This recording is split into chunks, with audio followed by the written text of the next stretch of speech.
আমার জন্য দোয়া করবেন, আমি যেন এই ভণ্ডদের থেকে আলাদা হয়ে আমি যেন এই চরমনাই তরিকার মতন আমি যেন এই হক পথে থাকতে পারি। এবং আক্রোশী মাঝভান্ডারের বিশিষ্ট খাদেন সবই ওখানে। এবং তাহির বেল লাগে আস্তে আস্তে দেখলাম তো অনেকের সাথে কথাবার্তা চলে। তাহিরের সাথে ওই ধরনের সবার সাথে ভালো একটা রিলেশন। আলহামদুলিল্লাহ আমি বুঝে শুনেই আপনার হাতে বায়াত গ্রহণ করবেন এবং চরমনাই তরিকায় মুরিদ হবেন এবং ইসলামী আন্দোলনে আনুষ্ঠানিকভাবে স্বেচ্ছায় যোগদান করবেন।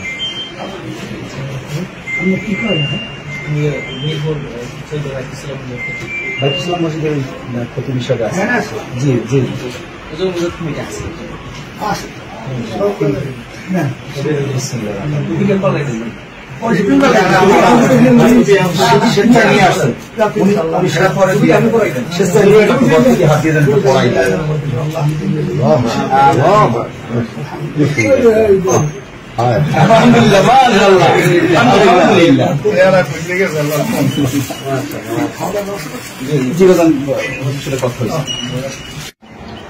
আসসালামু আলাইকুম ওয়া রাহমাতুল্লাহি ওয়া বারাকাতুহু।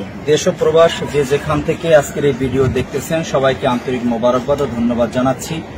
আমরা বর্তমানে চরমনাই জামিয়ার ভবনের সামনে এবং শায়খ রহমতুল্লাহর কবর বাম পাশে, ডান পাশে আমাদের আল কারিম মসজিদ। আমরা এখান থেকে আপনাদেরকে জানাচ্ছি আমাদের সামনে যিনি উপস্থিত আছেন উনি একজন বিশিষ্ট আলোচক, ওনার নাম হল মুফতি মিসবাউর রহমান। হযরত ইতিপূর্বে আক্রোশী মাঝভান্ডার সহ বিভিন্ন দরবারের সঙ্গে ওনার সম্পর্ক ছিল। উনি ইতিপূর্বে পাকিস্তানের তাহের শাহ হুজুরের মুরিদ ছিলেন এবং আক্রোশী এবং মাঝভান্ডারের দীর্ঘদিনের উনি খাদেম ছিলেন। তো আলহামদুলিল্লাহ এক পর্যায়ে উনি হক তালাশ করতে গিয়ে উনি যখন কোরআন সুন্নাহ অনুযায়ী আমল করা শুরু করছে, হক তালাশ করতে গিয়ে উনি সর্বশেষ উনি বুঝতে পারছেন যে চরমনাই আলহামদুলিল্লাহ বাংলাদেশের ভিতরে সঠিক ও হক দল। সেই হিসাবে উনি নিজের থেকেই আমাদেরকে খুঁজে বের করেছেন। পাশাপাশি আমরা ওনার সাথে যোগাযোগ করেছি। ধন্যবাদ জানাতে হয় আমাদের মুফতি আতিকুর রহমান রশিদি ভাই, ওনার সাথে সর্বপ্রথম যোগাযোগ হয়। সেখান থেকে আমার কাছে এই যোগাযোগের মাধ্যমে উনি চরমনাই আসার আগ্রহ প্রকাশ করেন। আমি জিজ্ঞাসা করেছি চরমনাই আসলে ওনার অনুভূতি, তো উনি বলছেন যে আলহামদুলিল্লাহ চরমনাই হক এর ব্যাপারে আমি নিশ্চিত এবং শিওর হয়েছি 100%। আমি চরমনাই বায়াত গ্রহণ করব এবং ইসলামী আন্দোলনে আমি একজন সদস্য হব। তো তারই ধারাবাহিকতায় আজকের উনি ঢাকা থেকে আসছেন, হযরত পীর সাহেব হুজুরের হাতে হাত দিয়ে আজকে নতুন করে বায়াত গ্রহণ করছেন। উনি চরমনাইয়ের একজন মুজাহিদ মুরিদ হয়েছেন এবং ইসলামী আন্দোলনের সদস্য ফরম পূরণ করে হযরত পীর সাহেব হুজুরের হাতে হাত দিয়ে উনি ইসলামী আন্দোলনে আজকে নবাগত সদস্য হয়েছেন। তো আলহামদুলিল্লাহ এই ব্যাপারে আমি হযরতের অনুভূতি শুনবো।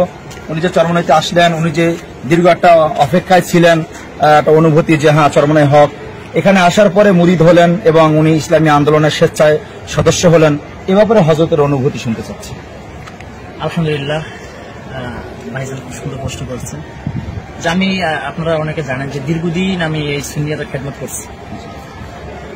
এই সুন্নিয়াতে খেদমত করতে করতে এদের মধ্যে যে আমি যখন দেখলাম যে এই বিশেষ করে মাইজভান্ডার পন্থী বা আদর্শী এই যে খাত পূজা, তারপরে এই শিরিকিয়ার যে কর্মকাণ্ড, নারী পুরুষ নাচানাচি, বিশেষ করে এগুলো খুবই জঘন্যতম শিরিকি। আমি যখন বুঝতে পারছি যে না এদের সাথে আসলে আমার হবেই না, তখন আমি চিন্তা করলাম যে এই বিশেষ করে এই চরমনাই এটাই হক এবং দেওবন্দি আকীদা প্লাস চরমনাই এটাই হক আমার মনে হয়েছে। এই মনে হওয়া থেকে আসলে যোগাযোগ করে আমি আসছি এবং আয়েশা পীর হুজুরের সাথে সাক্ষাৎ করছি। আলহামদুলিল্লাহ অনেক ভালো লাগছে। একদম মাটির মানুষ বলা যেতে পারে, খুবই সরল।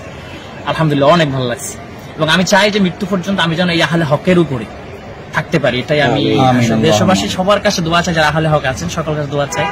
আর আমার অতীত কর্মকাণ্ডের দ্বারা, বয়ানের দ্বারা আহলে হক ওলামা ইকরামদের বিরুদ্ধে অনেক আচরণ করেছি, অনেক বড় বড় আলেম নিয়ে, বিশেষ করে চরমনাই পীর সাহেবকে নিয়ে আমি অনেক মন্তব্য করছি। এটা ইউটিউবে এখনো আছে, অনেক খারাপ আমি উল্টাপাল্টা মন্তব্য করছি।